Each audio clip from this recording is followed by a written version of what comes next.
তোমার স্বপ্ন কি ভবিষ্যতে একজন সফল অ্যাসিস্ট্যান্ট প্রফেসর হবার? এবং তার জন্যই তুমিও ওয়েস্ট বেঙ্গল কলেজ সার্ভিস কমিশনের ইন্টারভিউ এর জন্য আবেদন জমা করেছো।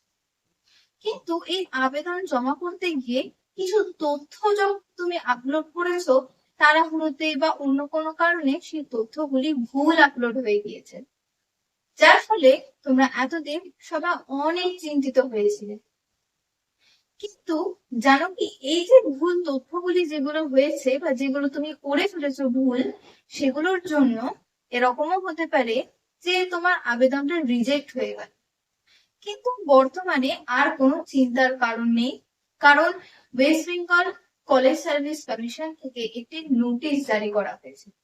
তো নমস্কার, আমি সুষমা, জেএসএস চ্যানেলে তোমাদের সকলকে স্বাগত জানাই। আজকের ভিডিওটি সেই সকল আবেদনকারী প্রার্থীদের জন্যই যারা তাদের আবেদন করার সময় নিজেদের তথ্য ভুলভাবে তারা আপলোড করে ফেলেছে এবং এতদিন পর্যন্ত তারা চিন্তায় ছিল যে কখন এডিটের অপশন পাওয়ার জন্য বা এডিটের অপশনটি ওপেন হবে বা সেই সংক্রান্ত কমিশন কোনো নোটিশ জারি করবে। তো আজকে বিস্তারিতভাবে এই সংশোধন প্রক্রিয়াটি বা কি হতে চলেছে বা সংশোধনের জন্য কি কি নোটিশ দেওয়া হয়েছে, কবে থেকে এটা চালু হচ্ছে, এই সমগ্র বিষয় নিয়ে কিন্তু আমরা আজকে আলোচনা করে নেব। তো আমরা যদি ভিডিওর মূল টপিকে আসার আগে একটু প্রথম থেকে আলোচনা করি, তো আমরা জানি কি যে ওয়েস্ট বেঙ্গল কলেজ সার্ভিস কমিশনের ইন্টারভিউ এর জন্য যে নোটিশ, সেটা অনেক দীর্ঘ অপেক্ষার পরেই কিন্তু আমরা পেয়েছিলাম, যারা অনেকদিন ধরে অপেক্ষা করছিলাম যে আমরা কবে এই নোটিফিকেশনটি পাবো। তো প্রথম এই নোটিফিকেশনটা কবে পেয়েছিলাম আবেদন করার জন্য? 26শে ফেব্রুয়ারি 2026, মানে এখান থেকে শুরু হয়েছিল, যেখান থেকে ফর্ম ফিল আপ আমরা স্টার্ট করেছিলাম। এর মাঝখানে কি হয়, দুইবার আপডেট করা হয় ডেটকে বা এক্সটেন্ড করা হয়। যে প্রথমে বলা হয় 26শে ফেব্রুয়ারি থেকে এপ্রিলের 15 তারিখ পর্যন্ত, দেন 13 এপ্রিল আবার সেটাকে এক্সটেন্ড করে দেওয়া হয় মে পর্যন্ত, 15 মে। এবং তারপরে যখন আমরা জানি যে আমাদের রাজ্যে নতুন সরকার আসে, পরিবর্তন আসে, এবং সেক্ষেত্রেও আমরা লক্ষ্য করতে পারি কি এই যে ডেট যেটা দেওয়া ছিল লাস্ট ডেট, সেটাকে আবার এক্সটেন্ড করে দিয়ে 18 জুন পর্যন্ত বর্তমানে করা হয়েছে। তো আজকের ভিডিওটি তাহলে কাদের জন্য? যারা এখনো আবেদন করেনি তাদের জন্য? না, একেবারেই না। যারা অলরেডি আবেদন করে ফেলেছো এবং করতে গিয়ে নানা প্রকার ভুল করে ফেলেছো তাদের জন্য।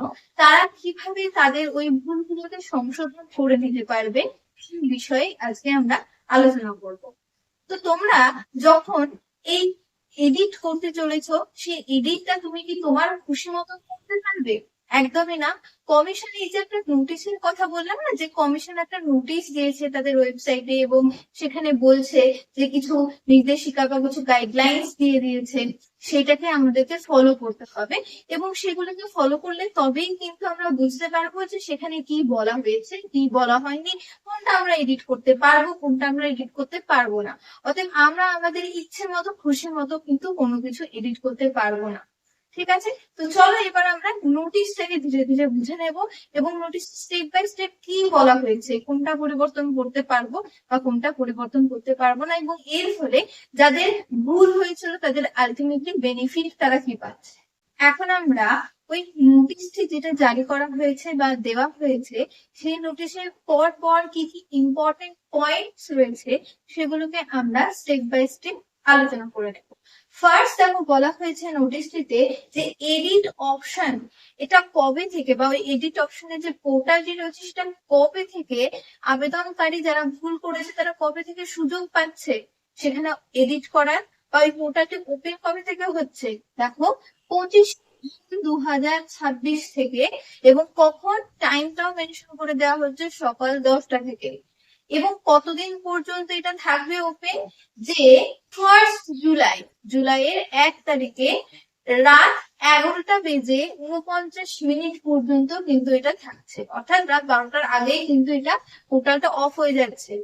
ঠিক আছে, তাহলে 25 তারিখ থেকে জুলাইয়ের 1 তারিখ পর্যন্ত কিন্তু তোমাদের কাছে সময় থাকছে। নেক্সট দেখো এডিট অপশনের যোগ্যতা বা এলিজিবিলিটি, অর্থাৎ কারা কারা যোগ্য ওই পার্টিকুলার এডিট পোর্টালে গিয়ে নিজেদের যা যা ভুল তথ্যগুলো তারা আপলোড করেছে সেগুলোকে ঠিক করতে পারবে। কারা যোগ্য?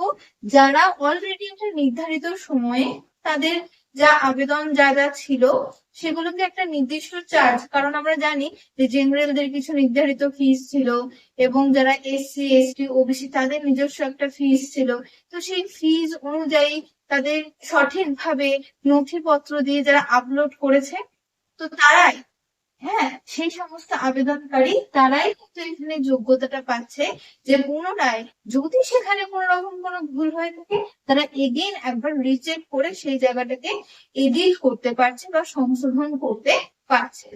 নেক্সট দেখো কি রয়েছে, সংশোধনের সুবিধা বা ফেসিলিটি, অর্থাৎ এই যে সংশোধন করতে দেওয়া হচ্ছে এর সুবিধাটা কি? যারা ভুল তথ্য দিয়েছে সেই জায়গাগুলোকে তারা ভালোভাবে পরিবর্তন করে নিতে পারবে, এটাই ফেসিলিটি। নেক্সট কি কি পরিবর্তন করা যাবে না, দেখো আমি প্রথমেই বলেছিলাম ভিডিওতে, কিন্তু এই নোটিশটার মধ্যে আমাদের সঠিকভাবে বা স্পষ্টভাবে নির্দেশ দিয়ে দেওয়া রয়েছে যে কি কি আমরা এডিট করতে পারবো আর কি কি আমরা এডিট করতে পারবো না। আমরা আমাদের ইচ্ছা মতো যাই তাই কিন্তু এখানে এডিট করতে পারবো না। তো সেই রিগার্ডিং এ কিন্তু কিছু ইম্পর্টেন্ট পয়েন্টস এখানে বলে দেওয়া হয়েছে। দেখো বলছে কি কি পরিবর্তন করতে পারবে না।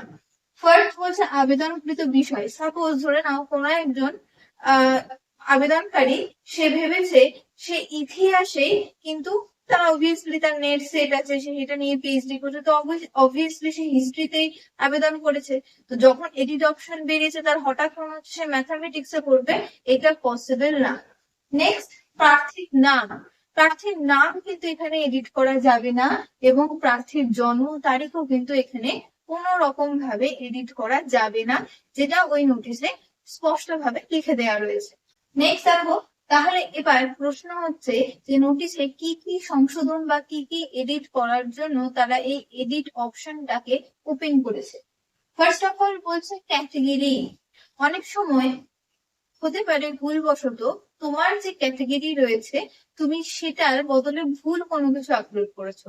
একটা এক্সাম্পল দিয়ে বলি, ধরো তুমি জেনারেল কিন্তু তুমি ভুল করে ওবিসি তে টিক দিয়ে দিয়েছো, ঠিক আছে, যখন তুমি তাড়াহুড়োতে, কারণ অনেকে তো নিজে নিজে ফর্ম ফিল আপ করেন না, অনেকে কি করেন যে কোনো সাইবার ক্যাফেতে চলে যাচ্ছে না, সেখানে গিয়ে কোনো একজন দাদা দিদিকেও হেল্প করছে এবং তাদের কাছে যেহেতু অনেকে মিলে ভিড় করে তো অনেক সময় ভুলটা তাদের দ্বারাই হয়ে যায়। আমি ইন জেনারেল বলছি, তো অনেক সময় সেক্ষেত্রে হয়ে যেতে পারে তথ্য আপলোডের সময়। তো সেই ক্ষেত্রে যাদের এই ভুলটা হয়েছে যে তারা জেনারেল হয়তো এসসি করে ফেলেছে, এসসি হয়তো জেনারেল করে ফেলেছে, কিছু না কিছু গন্ডগোল যারা করেছে, তাহলে সেই ক্ষেত্রে কি হতে পারে সেটা পরিবর্তন করা যেতে পারে, অর্থাৎ সে তার নিজের যে ক্যাটেগরি রয়েছে সেটাতে কিন্তু সে এডিট করে নিতে পারে। এবার দেখো একটা ফি স্ট্রাকচারের কথা লেখা আছে, কি নোটিশে বলা আছে যে জেনারেল যারা তারা যখন আবেদন করবে তাদের ফিস হচ্ছে 2500 টা 2500 টাকা, এবং এসসি এসটি ওবিসি পিডব্লিউডি এদের ক্ষেত্রে সেটা 1250 টাকা, ঠিক আছে। তো ধরো এই যে বললাম যারা ক্যাটাগরির ক্ষেত্রে ভুল করেছে, যারা জেনারেল অথচ এসসি হয়ে গেছে, তাহলে কি সে 1250 টাকা দিয়েছে, তাহলে তাকে কি করতে হবে, অতিরিক্ত কিছু টাকা জমা করতে হবে।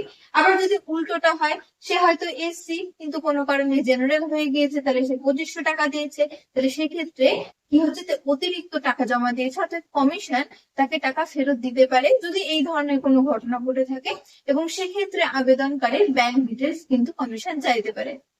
নেক্সট ডিফারেন্টলি এবেল স্টেটাস, অর্থাৎ পিডব্লিউডি যারা ফিজিক্যালি ডিসেবল হয়ে থাকে সেই স্টেটাসটা কি করতে হয়, হয় ইয়েস করতে হয় নাহলে নো করতে হয়।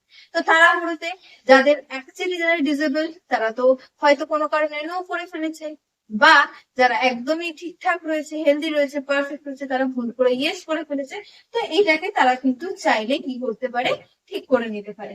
আর একটা সংশোধনের জায়গা কি, ওবিসি ক্যাটেগরি কারেকশন, অর্থাৎ এটা শুধুমাত্র কিন্তু ওবিসি ক্যান্ডিডেটদের জন্য। তো আমরা জানি যে ওবিসি যে সাব ক্যাটাগরি থাকে, ওবিসি এ ওবিসি বি, এই যে পোর্শনটা থেকে থাকে, তো এই পোর্শনটার জন্য কি করতে হবে, সঠিকভাবে কেউ যদি ধরো ওবিসি এ ভুল করে ওবিসি বি তে দাগ দিয়ে দিয়েছে বা ওবিসি বি এ ওখানে ক্লিক করে দিয়েছে, ঠিক আছে? তাহলে কি হচ্ছে, তার কাছে প্রপার সার্টিফিকেট যদি না থেকে থাকে বা সে সার্টিফিকেট যদি শো না করতে পারে, ওবিসি এ হয়ে ওবিসি বি এ দাগ দিয়েছে এবং সার্টিফিকেট শো করতে পারছে না, তাহলে কিন্তু তার আবেদন একদম রিজেক্ট হয়ে যাবে। তাহলে এটা ওবিসিদের ক্ষেত্রে খুব ম্যান্ডেটরি একটা জায়গা যে তারা কারেক্টটা যেন ঠিকঠাক করে এবং তাদের কাছে যে সার্টিফিকেটটা রয়েছে তারা যেন সেটা কোন ক্যাটাগরি আন্ডারে পড়ছে, এ না বি, সেটা ঠিকঠাক ভাবে তারা সার্টিফিকেট দেখে যেন তারা আপলোড করে। আদারওয়াইজ কিন্তু এখানে আবেদনকারী দিয়ে রয়েছে, সে যদি ভুল করে থাকে তাহলে কিন্তু তার আবেদন রিজেক্ট হয়ে যেতে পারে। নেক্সট দেখো, কাট অফ ডেট। এটাও কিন্তু নোটিশে ভালোভাবে হাইলাইট করা রয়েছে, যেখানে বলা হয়েছে কাট অফ ডেটটা 18 জুন 2026 পর্যন্তই কিন্তু ভ্যালিড করা হবে। এটার মানে কি, এখানে এক্সপিরিয়েন্স এর কথাও বলছে, পাবলিকেশনস এর কথাও বলছে বা কোয়ালিফিকেশনস এর কথা বলছে। তো দেখো এখানে কি বলা হয়েছে, যে কোনো একজন আবেদনকারী, ধরে নাও যদি পরপর আসি, ধরো একজনের টিচিং এক্সপিরিয়েন্স রয়েছে এবং সে বিগত 2-3 বছর ধরেই পড়ায়, তাহলে তার যে এক্সপিরিয়েন্সটা, তো 18 জুন 2026-এর আগে অলরেডি সে কিন্তু ইজিলি তার ওই এক্সপিরিয়েন্সটা যখন দিচ্ছে, আপলোড করছে, তার এক্সপিরিয়েন্স আছে এত বছরে, সেটা কিন্তু ভ্যালিডিটি পাবে। কিন্তু ধরো এমন কোনো আবেদনকারী 25 থেকে সে ধরো একটা কোনো স্কুলে পড়াতে ঢুকছে এবং তখন থেকেই তার টিচিং এক্সপিরিয়েন্সটা, সে একজন ফ্রেশার ছিল, তার আগে কোনো এক্সপিরিয়েন্স ছিল না, এবং এই 18 জনের পর থেকে বা 25 জনের পর থেকে তুমি ধরে নাও সে একটা এক্সপিরিয়েন্স গ্যাদার করছে, তাহলে সেইটা কি ভ্যালিড পাবে বা ভ্যালিডিটি পাবে না? সেটা কিন্তু ভ্যালিডিটি পাবে না। অর্থাৎ তোমার কাছে যদি কোনো এক্সপিরিয়েন্স থেকে থাকে, সেটা কেবলমাত্র যদি 18 জুনের আগে পর্যন্ত হয় তবে সেটাই ভ্যালিডিটি পাচ্ছে, আদারওয়াইজ পাচ্ছে না। পাবলিকেশনের ক্ষেত্রেও সেম জিনিস, যদি কেউ কোনো কিছু তার আর্টিকেল থেকে থাকে, সেটা যদি পাবলিশ করা হয় 18 জুনের আগে, দেন ইটস ওকে। যদি সেটা তার ডেটটা ক্রস করে যায় তাহলে কিন্তু সেক্ষেত্রে কোনো ভ্যালিডিটি পাচ্ছে না। এবং কোয়ালিফিকেশনস এর ক্ষেত্রেও কেউ অলরেডি মেন্সেজ পাস করেছে কিন্তু ধরো জেআরএস এর জন্য এগেন এক্সাম দিয়েছে এবং রেজাল্ট আসলো 20 জুন, তাহলে ওই 20 জুন যে রেজাল্টটা তার এসেছে, তাহলে সেটাতে সে জেআরএস পেয়েছে, সেটা কি তার ভ্যালিড হবে? না। পার্টিকুলার যে আবেদনের ক্ষেত্রে সেটা কিন্তু ভ্যালিডিটি পাবে না। তাহলে এই হয়ে গেল কি, কাট অফ ডেট। আশা করি আজকের ভিডিওটিতে তোমাদের নোটিশ সম্পর্কে যে যে স্টেপ গুলো বা ইম্পর্টেন্ট পোর্শন গুলো ছিল সেগুলো আমি তোমাদের কাছে তুলে ধরতে পেরেছি। এবং জানিয়ে রাখি, এই যে এডিট অপশনটি যবে থেকে শুরু হচ্ছে, অর্থাৎ 25 জুন 2026 থেকে, তো যবে থেকে এটি ওপেন হবে তার পরবর্তী সময়ে তোমরা কিভাবে এডিট করতে হবে সেই স্টেপ বাই স্টেপ ভিডিও কিন্তু আমাদের চ্যানেলে পেয়ে যাবে। এবং সেই ভিডিওর নোটিফিকেশন পেতে গেলে অবশ্যই চ্যানেলটিকে সাবস্ক্রাইব করে রাখবে। এবং যদি আজকের ভিডিওটি তোমাদের কাছে তথ্যবহুল বলে মনে হয় তাহলে ভিডিওটিতে লাইক করবে। ধন্যবাদ।